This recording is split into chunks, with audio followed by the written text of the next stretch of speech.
Gynaecological cancer में किस तरह के कैंसर्स इंक्लूड होते हैं और इनमें मोस्ट कॉमन कैंसर्स कौन से हैं? गायनी ऑन्कोलॉजी या गायनी कैंसर्स एक ब्रांच है जो डील करती है फीमेल्स में होने वाले कैंसर्स, जिसमें कि बच्चादानी यानी यूट्रस का कैंसर, फेलोपियन ट्यूब के कैंसर्स, वजाइना वल्वा के कैंसर्स और कई हद तक ब्रेस्ट कैंसर्स के केसेस जो आते हैं वो सब फीमेल गायनी कैंसर्स का पार्ट होते हैं। किस तरह के मिथ्स और मिसकंसेप्शन अभी हैं गायनेकोलॉजिकल कैंसर्स रिलेटेड? कोई भी ट्यूमर को आप निकालते हो तो इट्स नॉट नेसेसरी कि वो एक नॉर्मल टाइप का ट्यूमर हो, वो किस टाइप का, छोटी सी आप सोचो एक मस्सा हो जाता है उतना सा, कौन सोचेगा कि ऐसा है। बट आजकल कैंसर्स बहुत कॉमन हो गए, इसीलिए ये जो ब्रांच है, डिवीजन स्पेसिफिक ब्रांच, एक ऑर्गन स्पेसिफिक कैंसर को डील करने की जो ब्रांच है वो डेवलप हो रही है, because cancers have become very common. नमस्कार and welcome to the CareCast, official podcast channel of Bhagwan Mahavir cancer hospital. आज हमारे साथ हैं doctor Apurva Tank. Doctor Apurva Tank Rajasthan state की फर्स्ट गायनी एमसीएच हैं। गायनेकोलॉजिकल कैंसर के अंदर अवेयरनेस एंड ट्रीटमेंट में बहुत ही अच्छा काम कर रही हैं। तो welcome to doctor Apurva. Thank you so much Karna ji for inviting me to this podcast. Gynaecological cancer में किस तरह के कैंसर्स इंक्लूड होते हैं और इनमें मोस्ट कॉमन कैंसर्स कौन से हैं? राइट, सो बेसिकली अगर हम गायनिकोलॉजिकल कैंसर्स की बात करें तो गायनी ऑन्कोलॉजी या गायनी कैंसर्स एक ब्रांच है जो डील करती है फीमेल्स में होने वाले कैंसर्स। तो इसमें बहुत हद तक हमारे पास फीमेल रिप्रोडक्टिव ऑर्गन के कैंसर्स आते हैं, जिसमें कि बच्चादानी यानी यूट्रस का कैंसर। आपने देखा होगा यूट्रस में बहुत सारे, अब यूट्रस का कैंसर भी बहुत सारे टाइप का होता है, जैसे फाइब्रॉइड्स होते हैं वो भी कैंसर में कन्वर्ट हो जाते हैं, तो उन्हें हम सार्कोमास बोलते हैं। तो ऐसे डिफरेंट टाइप के यूट्रस के कैंसर्स, ओवरी यानी अंडाशय, जिससे कि हर महीने जो महावरी होती है फीमेल्स में, तो उससे में एक एग रिलीज होता है, तो वो जो ओवरीज होती है जो हमारा सारा हॉर्मोन्स वगैरह फीमेल्स का मेंटेन करती है, उसके कैंसर्स, फेलोपियन ट्यूब के कैंसर्स, वजाइना वल्वा के कैंसर्स, और सबसे ज्यादा कॉमनली जो बच्चेदानी का मुंह का कैंसर होता है, सर्वाइकल कैंसर, और कई हद तक ब्रेस्ट कैंसर्स के केसेस जो आते हैं वो सब फीमेल गायनी कैंसर्स का पार्ट होते हैं। ऐसे कौन से साइन एंड सिम्टम्स हैं जो वुमेन्स को बिल्कुल भी इग्नोर नहीं करनी चाहिए? राइट, सो सबसे अच्छी बात गायनी कैंसर्स की ये होती है कि अनलाइक अदर कैंसर्स जो होते हैं, जो हिडन रह जाते हैं, जिनके सिम्टम्स प्रोड्यूस नहीं होते और इसीलिए वो लेट डिटेक्ट होते हैं, गायनी कैंसर्स का विशेष तौर पे पूरे वर्ल्ड में भी देयर इज अ वेरी, बहुत ही डेवलप्ड है ये gynae oncology branch. If you go to US and Europe, वहां पे गायनी ऑन्कोलॉजी बहुत डेवलप हो गई है। इंडिया में भी दिल्ली, मुंबई आप देखोगे तो गायनी ऑन्को एक बहुत अच्छे तरीके से डेवलप्ड है। क्यों? क्योंकि ये जो फीमेल रिप्रोडक्टिव कैंसर्स हैं, एक तो हम उन्हें जल्दी पकड़ सकते हैं क्योंकि वो सिम्टम्स या वार्निंग साइंस प्रोड्यूस करते हैं। दूसरा, अगर हम किसी चीज को ऐसे जल्दी पकड़ सकते हैं तो उसका क्योर होना भी पॉसिबल है। और क्योर मतलब कि you get treated with cancers, but दिक्कत तब है जब आप लेट आते हो। तो अगर हम डिफरेंट डिफरेंट कैंसर्स की बात करें कि डिफरेंट में क्या सिम्टम्स होते हैं, तो सबसे इंपॉर्टेंट और सबसे पहले हम बात करते हैं सर्वाइकल कैंसर की, क्योंकि अभी वो WHO की लिस्ट में एकदम टॉप पे बना हुआ है, because we can work to eliminate this cancer. तो जो सर्वाइकल कैंसर होता है उसमें सिम्टम्स होते हैं जैसे जो आपकी गंदा सफेद पानी आता है, ठीक है, तो फीमेल्स बताती नहीं है, बताती भी है तो वो मेडिसिन लेती रहती है। तो फाउल स्मेलिंग यानी कुछ गंदा पानी आ रहा है जो जिसमें से कुछ स्मेल आ रहा है, या आप जब सेक्सुअल एक्टिविटी करते हैं तब अगर उसके बीच में स्पॉटिंग हो रही है, ब्लीडिंग हो रही है, तो ये सारी कुछ समस्याएं होती है। कई ये तो तब होती हैं जब पेशेंट हमारे पास जल्दी आ जाए, है ना, कोई भी इरेगुलर महावरी के टाइम जल्दी आ जाए। कई बार 70% ऑफ द टाइम्स ये हमारे पास लेट आते हैं, तो कभी कभी किडनी फेलियर के फॉर्म में भी ये प्रेजेंट करते हैं। क्यों? क्योंकि जो बच्चेदानी का नीचे का हिस्सा है, जो सर्विक्स है, उसका कैंसर जब स्प्रेड होने लगता है तो हमारी जो यूरेटर्स होते हैं, जो किडनी से यूरिन लेके आते हैं ब्लैडर में, वहां इन्फिल्ट्रेट हो जाता है। तो सिम्टम उन्हें नीचे वाला तो पेशेंट पेट दर्द, बट अल्टीमेटली वो आता है इतना लेट स्टेजेस में जब किडनी फेल हो जाती है, तो it presents with renal failure also. तो हमारे यहाँ इतना दिक्कत है कि पेशेंट्स इतना लेट प्रेजेंट करते हैं।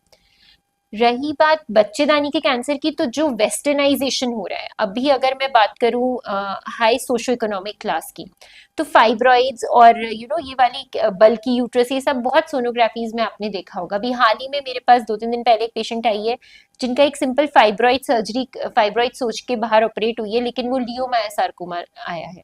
तो हम लोग का काम यही है कि being a gynaecologist and then being a cancer surgeon, हमें पता है कि अल्ट्रासाउंड में ऐसे क्या फीचर्स देखने हैं, कब क्या टेस्ट एडवाइस करना है, और पेशेंट को एग्जामिन करके कब ऐसे फीचर्स हैं कि हमें लगे कि इट इज टुवर्ड्स मेलिग्नेंसी। तो पेशेंट हमारे पास ऐसा नहीं है कि कैंसर बन के ही आए। इनफैक्ट फीमेल के अंदर जो भी रिप्रोडक्टिव ऑर्गन में ट्यूमर्स होते हैं, माइंड यू ट्यूमर्स, तो I am a tumour surgeon you can say. तो हर एक गांठ को किस तरीके से निकालना है, उसके साथ साथ क्या क्या निकालना है और क्या नहीं करना है, वो बहुत इंपॉर्टेंट है, क्योंकि सर्जरी एक ही बार होती है और जो फर्स्ट अटेम्प्ट होता है वही आपका बेस्ट अटेम्प्ट होना चाहिए सर्जरी में, wherein you know what all to remove, what all not to remove, और आगे का जो ट्रीटमेंट है वो भी उस हिसाब से चले। और क्योंकि आपने मुझसे सिम्टम्स पूछा है तो मैं ब्रीफली बताती हूँ। सबसे भयंकर होता है ओवेरियन कैंसर। आपने देखा होगा आए दिन लोग सोनोग्राफी जब कराते हैं तो उसमें ओवेरियन सिस्ट आता है। तो ओवेरियन सिस्ट के भी बहुत सारे प्रकार होते हैं। ओरैट्स करके, आयोटा करके एक सर्टेन ग्रुप है जो सिर्फ ओवेरियन सिस्ट के बारे में ही एक अपने आप में पूरी डिक्शनरी है। तो हम जो गायनी ऑन्कोलॉजिस्ट बनते हैं, हम वो ओवेरियन सिस्ट भी हमारे, आप कह लीजिए, एक चैप्टर होता है। मतलब हम जो 4 साल ट्रेनिंग करके बनते हैं तो उस चीज के अंदर ही हम एक चैप्टर, मतलब उसमें कितने टाइप के सिस्ट होते होंगे, किसको कैसे निकालना है, कब नहीं निकालना है। सो आज is a very very big branch incorporating all this. और ओवेरियन कैंसर के सिम्टम्स अनफॉर्चुनेटली से साइलेंट किलर इसलिए बोलते हैं क्योंकि ये बहुत डेडली कैंसर है। मोस्टली प्रेजेंट होता है तो आप देखोगे लिवर में, लंग्स में जब जा चुका होता है तब आता है, क्योंकि पेशेंट को इसके जो सिम्टम्स होते हैं वो बिल्कुल indigestion, sometimes it is just plain indigestion. फिर जो ओवरीज होती है वो कभी कभी यूट्रस और यूरिनरी ब्लैडर यानी पेशाब की थैली और पीछे जो लेट्रिन का रास्ता है उसे कंप्रेस करती है। तो कभी डायरिया, कभी कॉन्स्टिपेशन, कब्जी रहना, ऐसे ऑल्टर्ड बॉवल सिम्टम होते हैं। सब सोचते हैं हमने कुछ खराब खा लिया, कुछ ये हो गया। फिर पेट डिस्टेंड होने लगता है तो इंसान सोचता है मोटापा हो रहा है हमें तो, but actually it is not gas और मोटापा, it is some cyst which is causing all this. वो चलते चलते, और दूसरी इंपॉर्टेंट बात क्या है, वो बहुत एग्रेसिवली ग्रो करता है। तो वो बहुत 2-3 महीने में बहुत ज्यादा एग्रेसिवली ग्रो के एडवांस स्टेज बन जाता है। इट मीन्स ये मैंडेटरी है कि अगर कोई भी छोटा साइनस सिम्टम्स आ रहा है हाँ, देन इट्स गुड टू आप ओपिनियन लें किसी भी एक्सपर्ट बिल्कुल की, राइट? बिल्कुल बिल्कुल। ओके। लाइफस्टाइल की अगर हम बात करें तो लाइफस्टाइल में जो फूड हैबिट्स हैं, ईटिंग पैटर्न्स हो गए मीन्स, और आपकी वैसे हैबिट्स हो गई, स्लीपिंग पैटर्न हो गए, ये सारे जो लाइफस्टाइल के फैक्टर्स हैं क्या वो भी कैंसर की तरफ से कहीं ना यस, कहीं लिंक अप है? डेफिनेटली। तो कैंसर का क्या होता है कि कई चीजों का हमें कॉज नहीं पता, बट अगर मैं गायनी कैंसर्स की बात करूं तो हमें कॉज पता है। अब लेट्स टॉक अबाउट फूड, क्योंकि कि आपने मेंशन किया है। तो जो हाई सोशो इकोनॉमिक प्रोफाइल में मैं बोल रही हूँ, यूट्रस का कैंसर काफी कॉमन है। उसका अलार्मिंग साइन क्या होता है? पोस्ट मेनोपॉजल ब्लीडिंग, यानी एक बार महावरी रुक गई उसके बाद आपको चाहे कैसी भी ब्लीडिंग हो रही हो, एक बार हुई हो, 2 बार हुई हो, फिर बंद हो गई हो। अभी मैंने थोड़े दिन पहले ऑपरेट किया, वो पेशेंट को 6 महीने पहले हुई थी। उन्होंने सोचा, मतलब she belongs to very good society, तो उन्होंने सोचा एक ही बार हुई थी, अब 6 महीने बाद फिर दोबारा हुई, तो देन शी हैज कम, तो it has become late now, isn't it?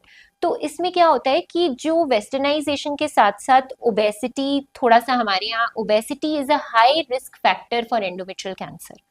तो ओबेसिटी, ब्लड प्रेशर, डायबिटीज, इसका एक ट्रायड होता है जिसको हमारी पढ़ाई में आप कह लीजिए कॉर्पस कैंसर सिंड्रोम बोलते हैं, कि इसके साथ साथ एंडोमेट्रियल कैंसर काफी पाया जाता है। ओके। साथ ही में जैसे आप देखेंगे कि थोड़ा लेट मैरिजेस, आजकल बच्चे भी ज्यादा नहीं होते हैं, तो ये जो पैरिटी से रिलेटेड है, ये ओवेरियन कैंसर का रिस्क भी कई बार बढ़ाता है।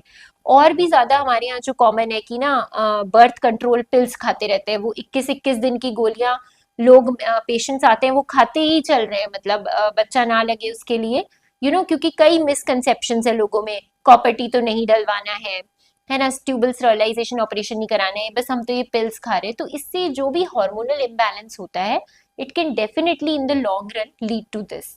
और दूसरा जो सबसे मुख्य कारण है, आप मुझसे बात करोगे तो मैं आपको, मतलब almost I can give you, tell you about each cancer in detail. साथ ही जो बच्चेदानी के मुंह का कैंसर है उसका बहुत इंपॉर्टेंट कॉज हमें पता लगा है, दैट इज एचपीवी वायरस। ना एचपीवी वायरस सेक्सुअल एक्सपोजर से तो होता ही है, लेकिन लोगों में मिथ क्या है, अरे हमारे बच्चे तो ऐसे नहीं है, सेक्सुअल एक्सपोजर का ऐसा कुछ नहीं है, हमारे तो सिंगल रिलेशनशिप है तो उसमें नहीं हो सकता, ऐसा नहीं है। एचपीवी वायरस बहुत फैक्टर से ट्रांसमिट हो रहा है. अब पब्लिक टॉयलेट्स भी यूज करते हैं. We don't know how the virus gets transmitted, but definitely it is a cause of this thing. तो कहीं ना कहीं लाइफस्टाइल चेंजेस हर टाइप के कैंसर को अफेक्ट कर रहे हैं. अब अपन ट्रीटमेंट पे बात करते हैं। जब बात करते हैं अपन पेशेंट का, जब डिजीज डायग्नोस हो जाता है तो डायग्नोस के बाद किस तरह से डिसाइड होता है कि अब इसका ट्रीटमेंट क्या होना है, बिकॉज सर्जरी होना है या कीमो है, रेडिएशन है, किन फैक्टर्स के ऊपर वो डिपेंड करता है? राइट. तो आपने बहुत अच्छा क्वेश्चन पूछा है. बेसिकली जो कैंसर का ट्रीटमेंट होता है, जैसे टाटा एम्स और भगवान महावीर में भी हो रहा है, एपेक्स सेंटर्स में एक बहुत अच्छा कंसेप्ट होता है जिसे हम बोलते हैं ट्यूमर बोर्ड या मल्टी डिसिप्लिनरी टीम एक्शन. सो कोई भी कैंसर होता है जब वो फीमेल रिप्रोडक्टिव ऑर्गन से रिलेटेड होता है ना, गायनी से रिलेटेड, तो वो पहले आता है एक गायनी ऑन्कोसर्जन के पास, जैसे कि मैं. उसके बाद हम, क्योंकि हम हर ऑर्गन के किस स्टेज में क्या पहले करना है, क्या नहीं करना है, किस ट्यूमर को बायोप्सी करना है, किसको पहले कीमो देना है, किसको पहले रेडियो देना है, किस में एडवांस प्रोसीजर करना है, किस में नहीं करना है, ये सब हमारे डोमेन में आता है. तो हम एक प्राइमरी ओपिनियन देते हैं. उसके बाद we discuss it with our medical oncologist team and radiation oncologist team, and all of us they come to a single consensus for treating a particular cancer. तो हमेशा cancer treatment 3 doctors, at least 3 specialities को मिलके deliver किया जाता है. तो हमारा यही प्रैक्टिस रहा है. चाहे जितने केसेस आते थे ओपीडी में, सबको एक मल्टी डिसिप्लिनरी टीम फंक्शन के हिसाब से सील लगती थी कि हाँ इसका ये मैनेजमेंट होगा, and then we used to go ahead with this management. ताकि कहीं पे भी किसी भी लेवल पे किसी पेशेंट का Absolutely. गलत ट्रीटमेंट शुरू ना हो, Absolutely. मतलब हर एस्पेक्ट को पहले से पहले इवेल्युएट हो से हम जाता है. लेके रखते हैं. और जो बहुत लोगों में मिथ है ना, ये कैंसर, मैं अपने गायनी कैंसर्स के बारे में बता सकती हूँ, कोई कीमोथेरेपी, कोई रेडियोथेरेपी ऐसे टॉक्सिक नहीं होती जितना लोगों में मैंने पर्टिकुलरली राजस्थान आके देखा है. बहुत डर है. मतलब उन्हें इतना मिथ है कि कीमोथेरेपी से तो अच्छा है कि घर में बैठ जाओ, सर्जरी से तो अच्छा है कैंसर और फैल जाता है. We will talk about these myths. मतलब बहुत मिथ है लोगों में. तो ऐसा नहीं होता है. सब लोग आपस में मिलके what ever is best for the patient deliver करते हैं, क्योंकि डॉक्टर को भी पता है आप क्या झेल पाओगे, क्या नहीं झेल पाओगे. तो उसी के अकॉर्डिंगली आपका ट्रीटमेंट दिया जाता है. According to body, age and absolutely. Treatment. हाँ, राइट. उसी के absolutely. अकॉर्डिंग ट्रीटमेंट आपका डिसाइड बिल्कुल. होता है. अब बात करें अपन ट्रीटमेंट के अंदर जो पिछले काफ़ी टाइम में एडवांसमेंट आ रहे हैं, बहुत सारी चीज़ें नई डेवलप हो रही हैं, नई तरह की सर्जरीज आ रही हैं. गायनिक ऑन्को की अगर बात करें तो इसमें पेशेंट का जो ट्रीटमेंट जर्नी है उसमें किस तरह की ईज आएगी इन ट्रीटमेंट राइट. एडवांसमेंट तो से? सबसे ज्यादा ड्रामेटिक इम्प्रूवमेंट जो मैं कहूंगी आएगा, आप कभी बात करोगे ना, इवन जिनकी फीमेल्स की सिजेरियन भी होता है, या फिर है ना ऐसे कोई भी बच्चेदानी का ऑपरेशन होता है, बोलते हैं अरे भाई इसका तो बच्चेदानी का ऑपरेशन हो गया, अब 1 महीना तो ये बेड पे रहेगी और दर्द रहेगा, और मतलब आपने देखा होगा ना कि बस ऑपरेशन हो गया तो जी. बस बस 1 महीने तक लेट जाओ. सो जो सबसे ड्रामेटिक इम्प्रूवमेंट आया है वो आया है पेन. आप बोलोगे सबसे ज्यादा किसी को सर्जरी से क्या दिक्कत होती है? पेन से. तो अब जो गायनी कैंसर्स हैं, कुछ cancers, let me tell you, not all cancers, कुछ स्पेसिफिक कंडीशन जो हम डिसाइड करते हैं, that is why gynae oncosurgeon is there, उन्हें हम लैप्रोस्कोपी, रोबोटिक, इन सब से कर सकते हैं. तो उसमें क्या होता है, वो बड़ा चीरा जो यहाँ से लेके यहाँ तक आता था, उस चीरे की जगह नॉर्मल 8 mm 10 mm के पोर्ट्स बनते हैं. जैसे अगर हम रोबोटिक्स की बात करें तो उसमें 12 mm के पोर्ट बनते हैं. अगर आप इसकी बात करोगे लैप्रोस्कोपी में, तो हम 10 mm 8 mm इनके पोर्ट्स के थ्रू हम वो ट्यूमर को निकालते हैं. Okay. सो उससे आप ये देखोगे, मैं जैसे अभी सर्जरीज करी, 2 दिन में हम यहाँ पे पेशेंट्स को डिस्चार्ज कर रहे हैं लैप्रोस्कोपी के थ्रू. पेशेंट को कोई पेन नहीं होता है. Patient can resume her normal activity. जैसे एक टीचर है मेरी, एक पेशेंट जो अभी मैंने ऑपरेट की है लैप्रोस्कोपिकली, तो विद इन 3 days मैंने उन्हें डिस्चार्ज कर दिया, and next week she is going to resume her activities. वो बोल रही है कि मैम मेरे को, मतलब सब परिवार वाले उसके आसपास थे कि मैम इनको कितने दिन बेड रेस्ट कराना है ये, बट वो उतनी ही, मतलब she was so active the very next day. वो चल के मेरा पेशेंट मेरे पास आता है, and then she goes discharge. So there is nowhere a wheelchair और something. So there are certain, तो ये बहुत इंप्रूवमेंट आया है. तो कॉस्ट ऑफ ट्रीटमेंट और रिकवरी टाइम सब कुछ पे इम्पैक्ट आया होगा, is it? बिल्कुल. कॉस्ट पे Okay. भी, अगर पेशेंट कम एडमिट रहता है तो आप तो खुद treatment सोचिए cost कि कम जो होगा. कॉस्ट है वो कम हो जाती है. एंड अपार्ट फ्रॉम दैट, जो दूसरा इम्प्रूवमेंट है गायनी कैंसर्स में, that is हाईपेक. हाईपेक is like when you do a intraperitoneal heated chemotherapy. जब आप देते हो तो उसमें हम क्या करते हैं, it is a very surgical expertise की जरूरत है इसमें, बिकॉज हम सर्जरी के दौरान जो कीमोथेरेपी आईवी लाइंस के थ्रू डलती थी, उसमें हम लोकली जब हम पूरा ट्यूमर रिसेक्ट कर देते हैं एब्डोमेन से, तो कुछ कैंसर्स है जैसे ओवेरियन कैंसर्स जिनके लिए हम ये कर सकते हैं, जो पेरिटोनियल वे में स्प्रेड होते हैं, तो हम हीटेड केमोथेरेपी कीमोथेरेपी की ड्रग को पेट में डाल के सारे ट्यूमर को वहां पे लोकली डायरेक्ट ट्यूमर पे काम करते हैं. So it is a very advance procedure जो एक्सपर्टीज रिक्वायर करता है, but at the same time वो एक ऐसी चीज़ है जिससे ओवेरियन कैंसर में सर्वाइवल बेनिफिट देखा गया है. तो यंग पेशेंट्स के अंदर बहुत सारी चीज़ें होती हैं, इमोशनल चीज़ हो गई, उनकी बिल्कुल. फर्टिलिटी रिलेटेड कंसर्न हो गए, इन कंसर्न्स को आप कैसे हैंडल करते हैं? राइट, तो आपने यंग की बात की है तो मैं 2 केसेस के साथ आपको बताती हूँ. अभी 3 दिन के अंदर मेरे पास 2 पेशेंट्स आए हैं. एक तो है ब्रेस्ट विद प्रेगनेंसी. तो ओके। उनके अंदर बेबी है, 7 मंथ्स का, 28 वीक्स का बच्चा है, और ब्रेस्ट के अंदर कार्सिनोमा है. ओह! तो वो कोटा से मेरे पास आए हैं वो पेशेंट. तो मैं ये बताना चाहती हूँ कि जब भी कोई चीज़ डिटेक्ट होती है तो हमारी ब्रांच में जब रिक्वायर्ड है स्टेज एंड कंडीशंस के अकॉर्डिंग हम ऐसा कर सकते हैं कि हम उन्हें कुछ ऐसा फॉर्मेट ऑफ ट्रीटमेंट देते हैं कि वो प्रेगनेंसी बच्चे को मैच्योरिटी तक ले जाके, लेट्स से 30 to 34 वीक्स के हिसाब से ले जाके हम पेशेंट को बेबी भी रख सकें. एट द सेम टाइम हम उनकी डिजीज को भी थोड़ा कर्व करके रख सकें. Okay. So it is possible that way also. तो ये हमारे अंदर प्रेगनेंसी विद कैंसर्स, ये भी एक चीज है जो हम डील करते हैं. सेकेंड केस में आपको बताती हूँ फर्टिलिटी स्पेयरिंग. तो कुछ ये जो गर्ल है ये 22 ईयर ओल्ड है. इनको एक सिंगल ओवरी में सिस्ट है और ये बाहर कोई सर्जन के थ्रू ऑपरेट होने वाली थी, but somehow she has come to me. तो अब क्या है कि, और उनका जो प्लान हुआ था वो था सिर्फ हमें ओवेरियन मास निकाल देंगे, तो ऐसा नहीं करना है. मैंने उनके कुछ टेस्ट्स कराए जिसकी वजह से जो हम ओरैड्स और कुछ क्राइटेरिया होते हैं उससे मुझे पता चला कि it is a very malignant kind of tumour. Young girls में जो कैंसर्स होते हैं वो बॉर्डर लाइन और जर्म सेल, तो इस टाइप के कैंसर्स होते हैं जिसमें बहुत अच्छा सर्वाइवल आउटकम रहता है पेशेंट का. मतलब स्टेज 4 में भी पेशेंट अपनी नॉर्मल लाइफ, उसकी शादी भी होगी, उसके बेबी भी हो सकते हैं अगर वो एक ओवरी में कन्फाइंड है. और साथ में we work in team with infertility experts जो फर्टिलिटी एक्सपर्ट्स है. So like we were gynae, तो हम लोग सब करते थे, उसके बाद I have chosen gynae oncology. वैसे ही एक इनफर्टिलिटी की ब्रांच होती है, रिप्रोडक्टिव मेडिसिन.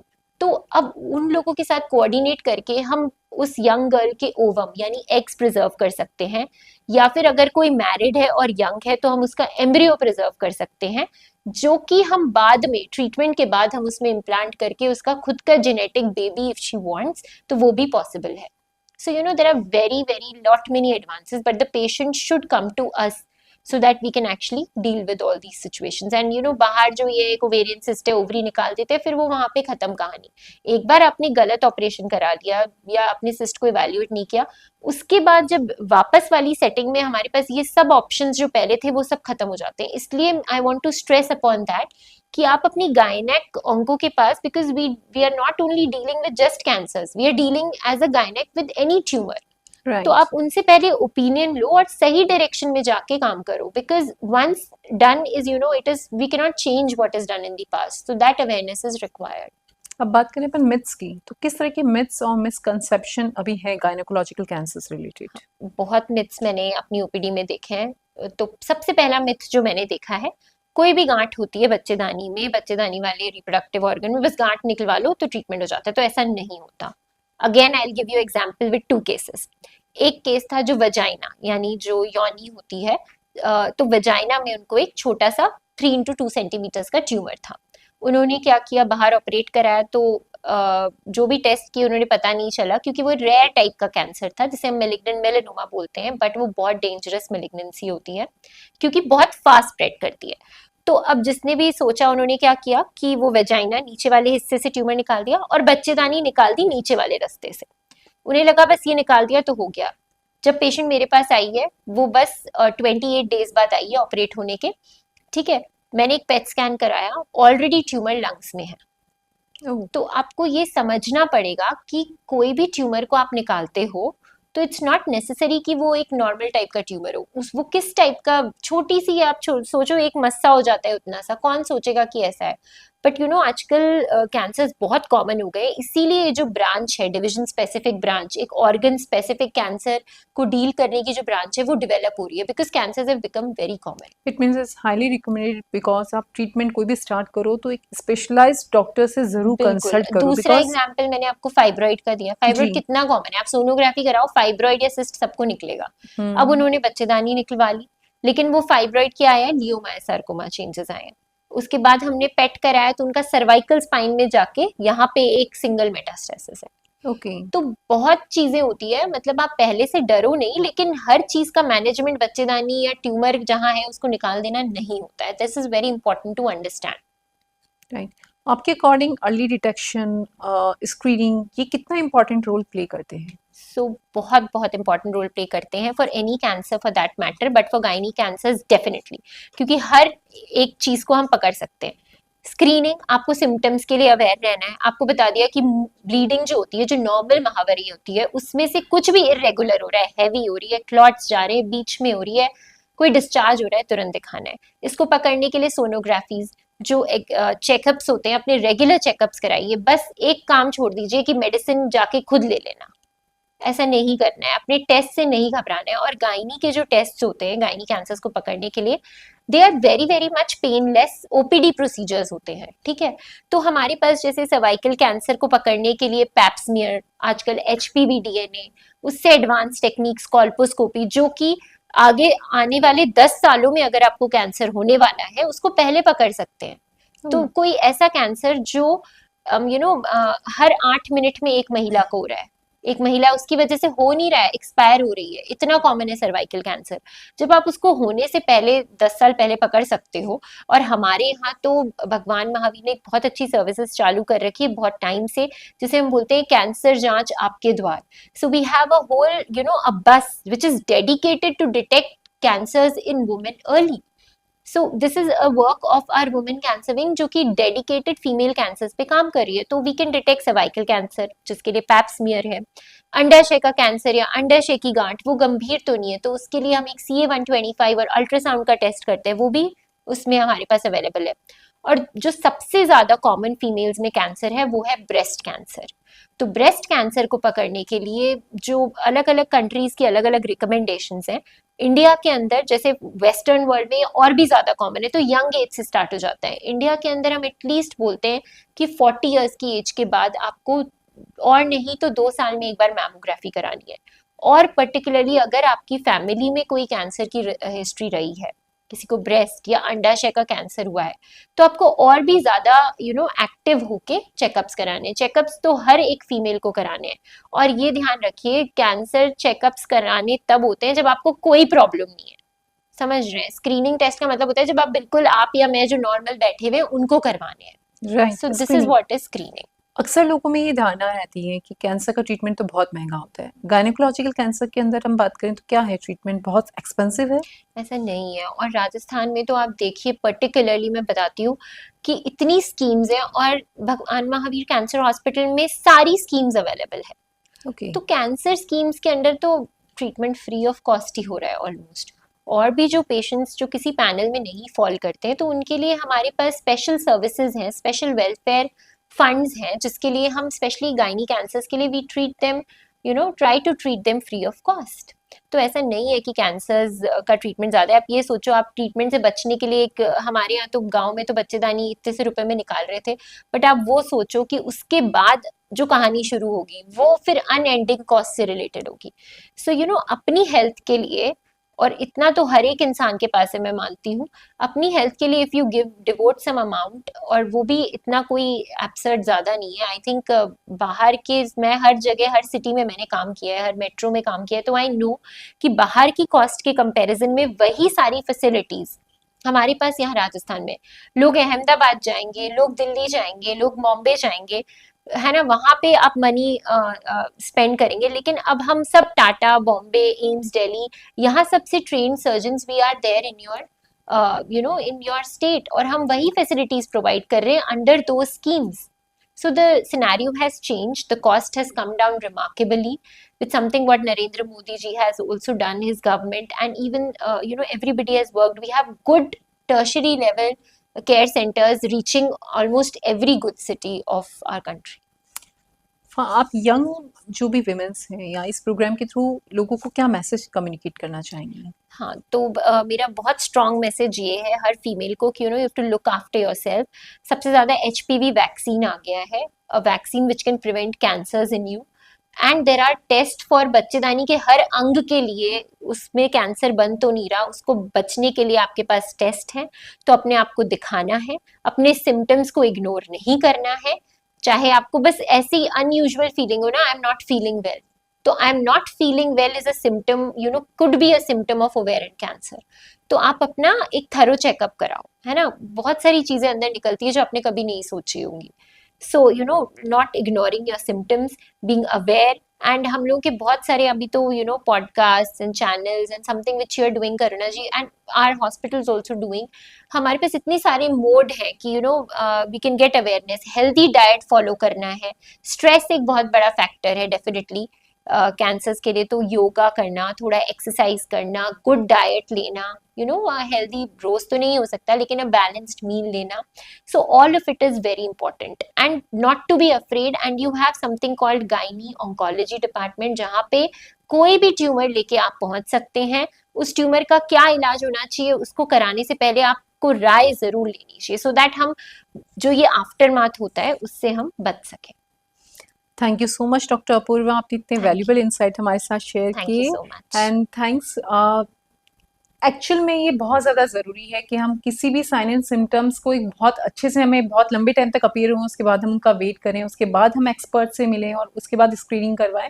इट्स बेटर कि हमारी लाइफ में थोड़ी सी भी अगर चेंजेस आ रहे हैं तो हमें कंसल्ट, स्पेशलिस्ट से कंसल्ट करने का बहुत ज़्यादा एसेंशियल रिक्वायरमेंट, और time to time according to age आपको स्क्रीनिंग प्रोग्राम्स में ज़रूर पार्ट लेना चाहिए। Thank you so much doctor.